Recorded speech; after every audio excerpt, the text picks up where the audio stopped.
What's up, my friends, and welcome into the All Nittany Lion podcast here on PHLY. No official pod this week due to some scheduling conflicts, but we didn't want to leave you empty-handed and void of content as we get closer and closer to the Fiesta Bowl as Penn State gets set to take on the Boise State Broncos in their second-round matchup of the college football playoff.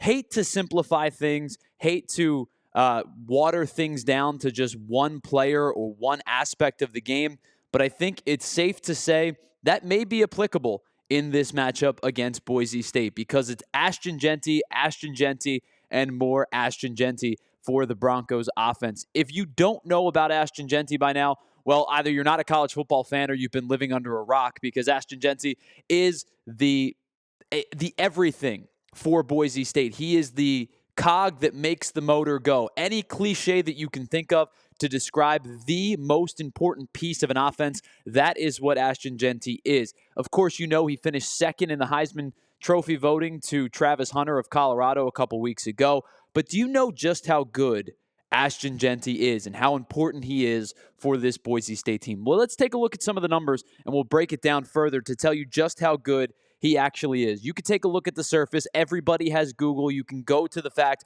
that on 344 carries this year, he was 3 yards shy of 2,500 rushing yards. He averaged well over 7 yards a carry and scored 29 times on the ground this season. But to dive a little bit deeper than that, Ashton Jeanty had 6 games with over 200 rushing yards of the 13 that Boise State has played this season so far. His least amount of rushing yards in any game was 127. He came back in September when Boise State beat Portland State 56-14.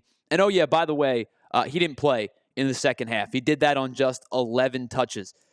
This year, he has just one game all season in which he's averaged under 4 yards per carry, but he had 33 touches in that one and ran effectively in that game as well. He went for 3.8 yards per carry. But on the inverse, he has 10 games this year where he's gone over 6 yards per carry. Now, 6 yards is pretty darn impressive, but how about that 10?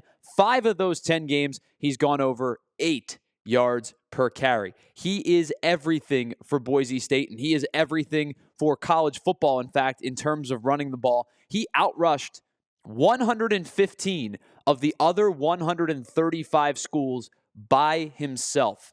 Ashton Jeanty led all of college football, at least at the FBS level, in rushing yards this season, as we said, with 24.97. Do you know who finished in second or would have finished in second in college football this year? Ashton Jeanty after contact. He was that good. He's that difficult to bring down. He would have finished just behind himself in total in rushing yards, just with the after contact numbers. He had 837 more rushing yards than the second leading rusher, Marion Hampton from UNC.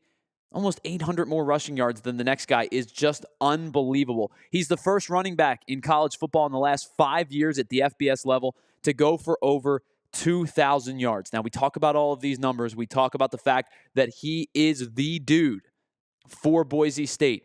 Well, what does this all translate to for this game? It translates to Penn State needing to be effective at bringing Ashton Jeanty to the ground on first contact. We talked about how ridiculous his yards per carry number were after contact, how many yards he picked up after being hit for the first time. He averages nearly 4.5 yards after contact per rush this season.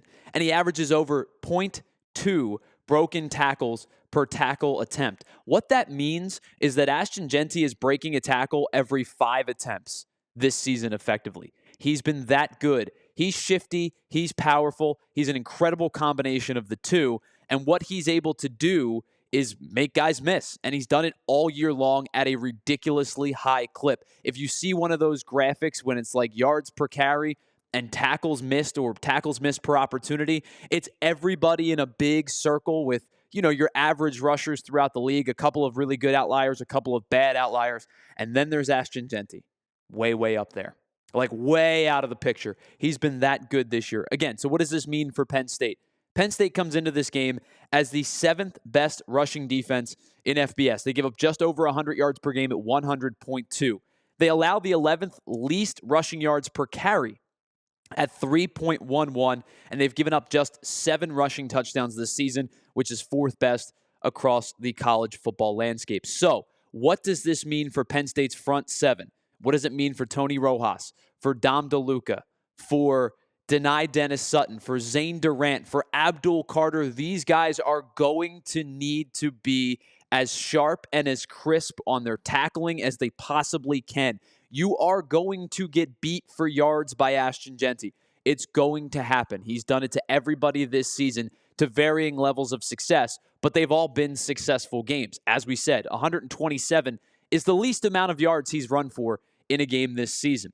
You have to be able to wrap up at the first point of contact and into like that 1.5 level, into the linebacker level. If Ashton Jeanty is routinely getting into the second level against anybody, he's going to have success. Boise State is going to have success. This is a good Boise State team, even though it's kind of headlined by one guy. Easier said than done, of course. But I think the main focus for Penn State's defense is going to be limiting the yards after contact, wrapping up early, bringing a running back who is incredibly difficult to bring down to the ground as quickly as they can. I think you're going to see a high tackle total from Tony Rojas. You're going to see a high tackle total from Dom DeLuca. This is going to take a team effort defensively to stop Ashton Jeanty. Now, I do believe that Penn State is better on both sides of the ball. I believe their defense is better than Boise State's offense. I believe their offense is better than Boise State's defense. But if you ask me who the best player on the field is this upcoming week on Tuesday night on New Year's Eve for the Fiesta Bowl, I would tell you it's Ashton Jeanty. Abdul Carter closely follows behind, but I do believe Jeanty is the best player on the field for both teams. So we'll talk more about it throughout the rest of the week. We'll have more videos like this for you. But before we go, I do want to tell you about some of our friends here. This video is being brought to us by our friends over at the Game Time app. Game Time allows you to customize your spot, and you're going to get Game Time picks with the best ability to pick the perfect game that works just for you. They also offer all-in pricing with a toggle feature. It's just one click of a button that's going to show you all of your fees, all of your taxes, all up front. They don't want to make you feel like you're having to pay more than what you thought you were initially going to pay. But my favorite aspect of the Game Time app is the seat view. You get a panoramic view of your seat in the app before you buy it. This works especially well at college stadiums. This works especially well at older stadiums that may have obstructive viewing, that may have some poles sticking out in the middle of a row. It allows you to know exactly what you're getting into with the best view of the seats. Low price guarantees and Game Time ticket coverages, which means that your purchase is covered with the most flexible customer service policy in the entire ticket industry. So take the guesswork out of buying tickets at Game Time. Download the Game Time app, create an account, and use the code PHLY for $20 off your first purchase. Terms do apply. Again, create the account and redeem code PHLY for $20 off. Download the Game Time app today. What time is it? Of course, it's Game Time. And of course, it's also brought to us by our friends over at Glatt Hair Restoration. John Marks has been telling you about Glatt for some time now. They offer peerless approach to care, expert teams, an unmatched Glatt system, and a state-of-the-art location. If you're thinking about hair restoration or what your next move is going to be, if you're thinning or balding, they offer incredible options, but they're not just going to rush you into hair restoration. They're going to take you through all of the processes that you could potentially use to help with your hairline and with your hair, including non-invasive TED treatments, laser light therapy. Maybe it's just topical or oral medications, but they will walk you through everything. And if you do need hair restoration surgery, they will be with you every step of the way. Bald is now optional, and if you want to improve how you look and how you feel about yourself, Glatt Hair has the right treatment for you. Regain your confidence. Visit glatthairmctr.com or call 610-980-4000 to get started. So we'll be back with more content throughout the week as we get you set for Tuesday night's action between the Boise State Broncos, the winner of the Mountain West, and your Penn State Nittany Lions, as it is the second round of the college football playoff. 8 teams remain with an opportunity to go to the semifinals next week in the Fiesta Bowl. We'll talk to you more throughout the week. See you soon.